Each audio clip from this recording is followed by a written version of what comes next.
오늘은 하나님의 뜻대로 하는 근심, 하나님의 뜻대로 하는 근심이라는 제목으로 우리 하나님 말씀 함께 나누도록 하겠습니다.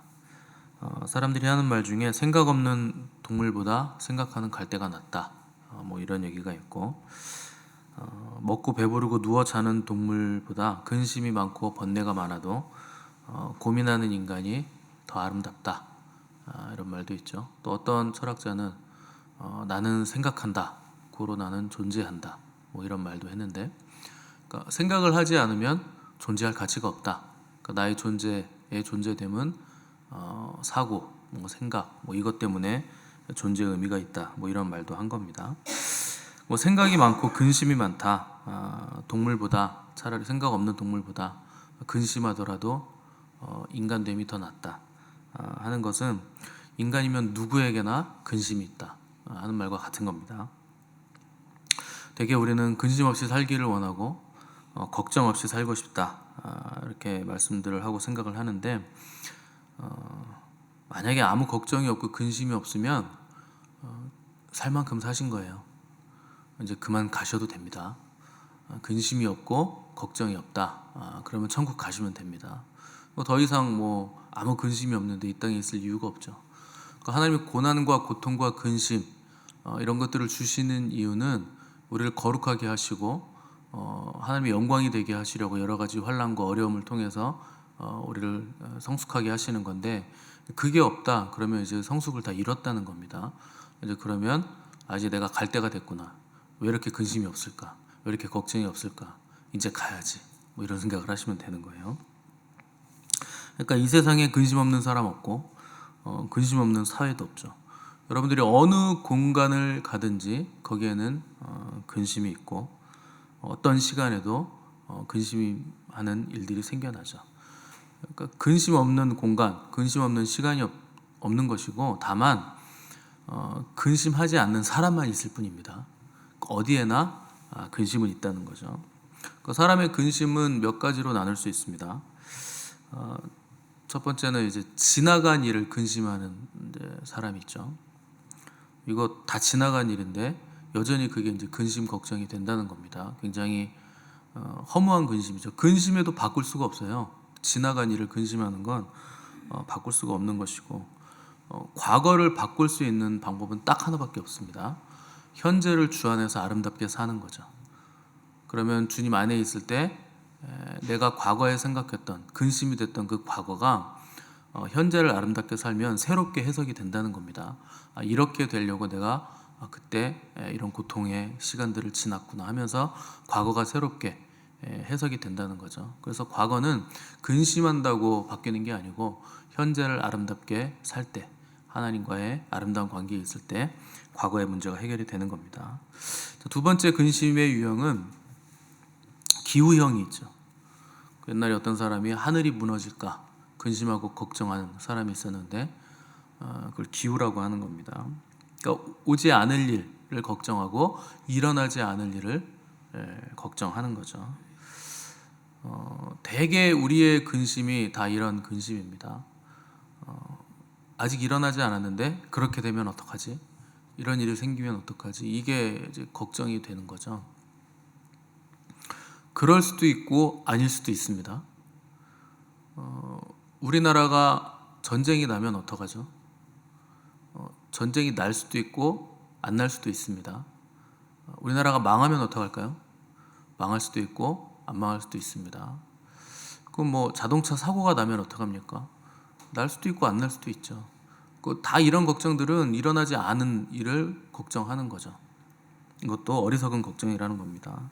자, 세 번째 걱정, 내 뜻대로 일이 안 풀린다고 하는 걱정이 있죠.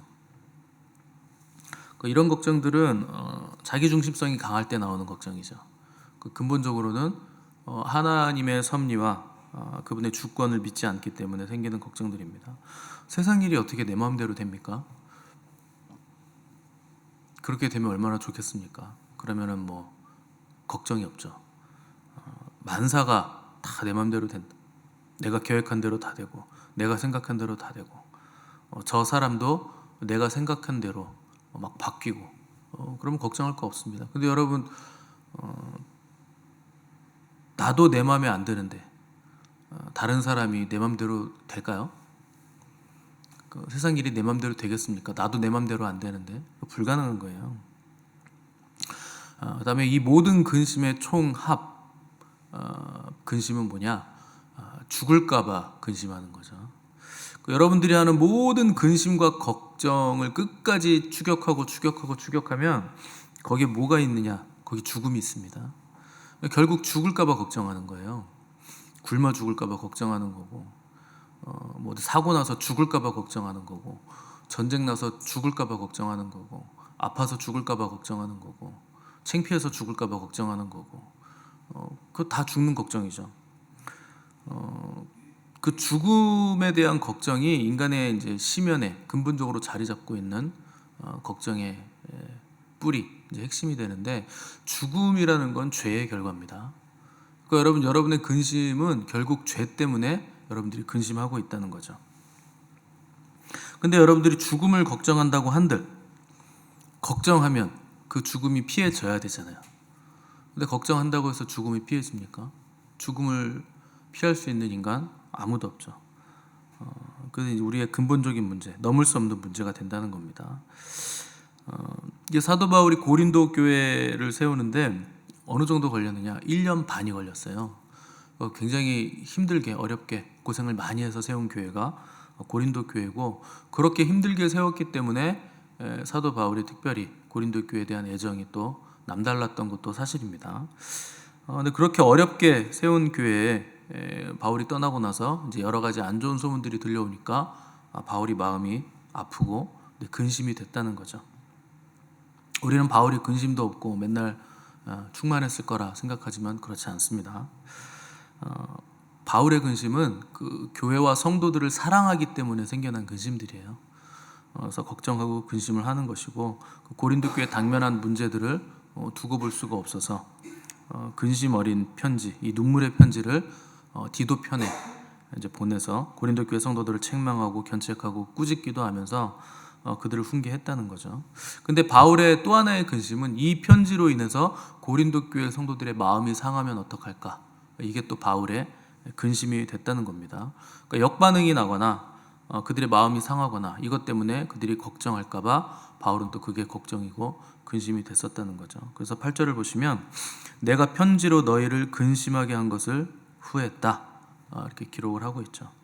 그러니까 바울이 그 눈물의 편지를 보낸 거, 그것 때문에 혹시 고린도 교회 성도들이 마음이 상할까봐 내가 괜히 보냈나, 잘못 보냈나, 내가 너무 심한 말을 써서 보냈나, 이게 바울의 근심이 됐다는 겁니다. 근데 고맙게도 고린도 교회 교인들이 바울의 책망과 권면을 무리 없이 잘 받아들였고 회개와 회복이 일어나고 바울과의 관계도 다시 회복이 되면서 바울은 지금은 후회하지 않는다. 왜냐하면 그 편지가 너희로 잠시만 근심하게 한 걸 내가 지금은 알기 때문이다, 이렇게 기뻐했다는 겁니다. 인간 누구나 근심하기 때문에 근심을 하느냐 안 하느냐 이것보다 중요한 게 있어요. 다 근심은 합니다. 근데 도대체 무엇을 위한 근심이었는가 하는 것이 훨씬 더 이제 중요한 문제로 남는다는 거죠. 근데 오늘 본문에서 바울은 하나님의 뜻대로 하는 근심과 세상 근심이라는 두 가지 근심의 종류를 얘기하면서 차이점을 설명해 주는 거죠. 그냥 한마디로 하나님의 뜻대로 하는 근심은 생명을 만들어낸다는 겁니다. 근데 세상적인 근심은 필경 사망에 이르게 만든다. 그러니까 생명을 만들어내는 근심인가 사망을 만들어내는 근심인가 하는 것을 우리가 구분해야 되고, 우리의 근심은 사망을 만들어내는 근심에서 생명을 만들어내는 근심으로 옮겨져야 된다. 그것이 그리스도인들이다 하는 것이죠. 그래서 아까 그 근심의 끝에 죽음이 있다고 말씀을 드렸고, 이 죽음은 죄의 결과다. 그래서 죄에 대한 근심일 수밖에 없다 하는 것을 말씀을 드렸는데, 죄에 대한 근심도 두 가지 유형으로 나눕니다. 하나는 죄 자체를 근심하는 사람이 있고, 또 하나는 죄를 들킬까봐 근심하는 사람이 있는 거예요.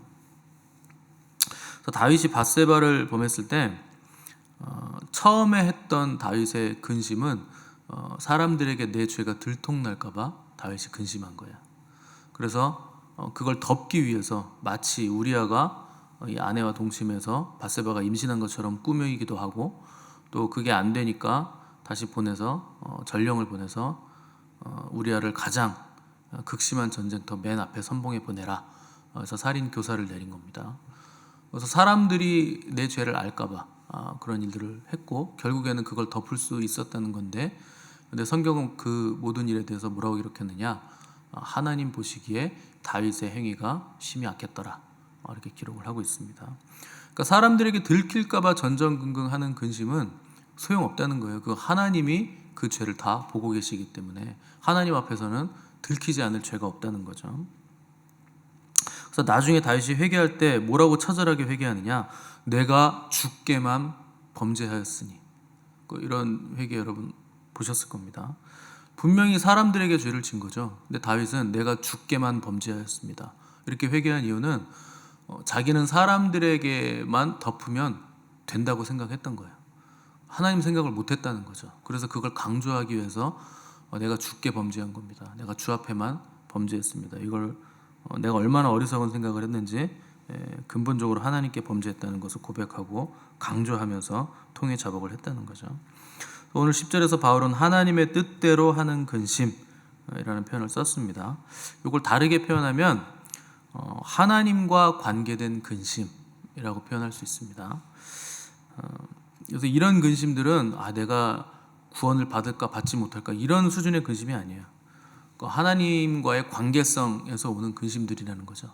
내가 하나님을 더 사랑하지 못해서 하는 근심, 또 하나님의 영광을 드러내지 못하고 그분의 거룩하심과 같이 내가 거룩하지 못해서 나오는 근심들이 하나님의 뜻대로 하는 근심이라는 거죠. 되게 저는 어렸을 때부터 이제 교회를 다녔으니까 임종 맞이하시는 분들 많이 봤습니다. 그래서 임종 예배도 많이 가보고 했는데 되게 그분들이 후회하시는 게 있어요. 여러분들은 그 마지막 임종의 때가 되면 뭐가 후회가 되실 것 같으십니까? 뭐가 미련이 남을 것 같으세요? 내가 내 아내에게 사랑한다고 고백하지 못하고 잘해주지 못한 거, 아니면 뭐 부모님께 효도하지 못한 거, 아니면 자식 걱정, 남편 걱정, 아내 걱정, 뭐 이런 게 제일 큰 후회가 되실 것 같으시겠지만, 보통 임종하실 때 사람들이 하는 그 근심과 걱정은 내가 하나님의 일을 더 열심히 하지 못한 게 가장 큰 후회로 남습니다. 하나님 앞에 드리겠다고 한 거, 바치겠다고 한 거를 약속을 지키지 못한 거예요. 그래서 이리 미루고 저리 미루고 이 핑계 대고 저 핑계 대면서 빠져나간 거. 왜냐하면 그때는 내가 주님 앞에 서는 날이 너무 멀리 있다고 생각을 한 거예요. 그래서 나중에 하면 되지. 뭐 취직하고 하면 되지. 결혼하고 하면 되지. 자식 다 결혼시키고 하면 되지. 그러고 보니 자식이 또 임신했으니 손주 보고 하면 되지. 또 손주 눈에 넣어도 아프지 않으니까 우리 손주 또 대학 가는 거 보고 하면 되지. 뭐 천년 만년 삽니까? 그게 돼요? 갈 땐 순서 없는데. 되게 병 걸려서 임종하시는 분들, 이렇게 빨리 내가 주님 앞에 가게 될 줄 몰랐다는 거죠. 그래서 약속 지키지 못한 거. 내가 이렇게 많은 은혜, 이렇게 많은 하나님의 사랑을 받아놓고도 제대로 하나님께 드린 게 하나도 없다 하는 것이 근심이 되고 후회로 남는다는 거죠. 11절에 보시면 바울이 눈물의 편지를 받은 고린도 교회 성도들이 간절해졌고 뭐 변명하게 됐고 자기들의 죄에 대해서 분하게 됐고 또 경건하게 됐고 죄를 두려워하게 되고 하나님을 사모하게 되고 열심을 품게 되고 또 악한 자들을 벌하게 됐고 이제 자신들의 깨끗함을 나타내게 됐다. 그러니까 이 모든 것들이 하나님의 뜻대로 하는 근심의 열매들로 나타났다. 기록을 하고 있는 겁니다. 그러니까 여러분 늦기 전에 지금 여러분들이 근심할 것은 먹고 사는 걸 근심하시면 안 되고 하나님의 뜻대로 하는 근심을 하셔야 되는 거예요. 내가 어떻게 하면 하나님께 더 드릴까? 어떻게 하면 하나님을 기쁘시게 해드릴까? 그래서 생명을 낳는 근심으로 방향 전환을 해야 된다는 겁니다. 근데 우리는 늘상 평생 뭘 근심하냐? 뭘 먹어야 되나? 뭘 마셔야 되나? 어떻게 살아야 되나? 뭘 입나? 집을 어떻게 장만하나? 지금 사는 집이 있는데 왜 집 걱정을 합니까? 그거 뭐 그 시한폭탄이 설치되어 있나요? 1년 안에 안 나가면 터지나요? 그런 거 아니잖아요. 남들 다 있는 거 나는 왜 없을까? 뭐 이게 걱정 아닙니까? 예수님께서 이 땅에 계실 때 먼저 하나님의 나라와 의를 구하라. 그러면 모든 걸 다 더해 주신다 그랬어요. 근데 그 앞에 뭐라고 말씀하시느냐면 무엇을 먹을까? 무엇을 마실까? 무엇을 입을까? 염려하지 마라. 그거 이방 사람들이 염려하는 거 아니냐? 이방 사람들이 간구하는 거 아니냐? 너희도 그런 기도하지 마라. 너희는 먼저 하나님의 나라와 그 의를 구해라. 그래야면 다 준다. 순서가 있는 겁니다. 예수님이 대놓고 하지 말라고 한 기도가 무슨 기도예요? 무엇을 입을까? 무엇을 먹을까? 무엇을 마실까? 그거 기도하지 마라. 그 이방 사람들이 하는 기도. 이방 사람들이 비나이다 비나이다 신령님께 비나이다 천지신명께 비나이다 우리 자식 잘 되게 해주세요. 뭐 이렇게 비는 거랑 똑같다는 거예요. 그건 하나님은 우리의 먹을 거, 입을 거, 마실 거, 쓸 거 미리 다 아시는 좋으신 아버지시다. 그걸 믿어라. 믿어보라는 거예요. 그러면 다 주신다. 다 공급해 주신다. 그러니 너희는 그런 거 기도하지 마라. 먼저 하나님의 나라와 의를 구해라. 그러면 다 더해 주신다. 근데 한국 교회는요, 대놓고 하지 말라는 기도를 대놓고 하나님께 계속 하는 거예요. 뭐 주세요. 뭐 먹을 거 주세요. 돈 주세요. 입혀 주세요. 계속 이 기도만 하는 거죠. 그거 하지 말라고 한 기도예요. 왜 자꾸 합니까? 허구한 날 이걸 근심하고 염려하니까 생명이 만들어지지 않는 거죠. 주님을 믿는다는 것은 우리를 통해서 하나님의 생명이 만들어진다는 거예요. 인류를 구원하는 하늘의 가치를 어떻게 만들어내시는가? 저와 여러분들을 통해서 만들어내신다는 거죠. 단순하게 뭘 입냐 먹냐 먹고 사는 문제, 잘 사냐 못 사냐 이런 문제가 아니라는 거죠. 뭐가 잘 사는 건지 모르겠지만 부자라 그래서 잘 사는다고 그러는데 말도 안 되는 얘기죠. 저 집 잘 살아 그러는데 어떻게 압니까? 그 집이 잘 사는지. 저 집 부자야 그냥 그래야죠. 잘 사는 건 그런 게 아니잖아요. 그러니까 이 부르심이 얼마나 높은지, 우리 믿음의 가치가 얼마나 귀한지 모르기 때문에 우리는 늘상 물질 때문에 근심하고 먹고 사는 문제 기도하고 그것 때문에 타협하고 넘어지고 하나님하고 세상 걸 저울에 올려놓고 막 견주고 이런 일들을 하는 거죠. 그러니까 하나님의 뜻대로 하는 근심으로 돌리지 않으면 거기서 벗어날 수가 없는 겁니다. 여러분은 어떤 게 제일 근심이 되십니까? 죄송한 말씀이지만 저는 근심이 없습니다. 영광을 알고 난 뒤부터는 근심이 없어요. 지성소로 들어가고 난 뒤부터는 근심이 사라졌습니다.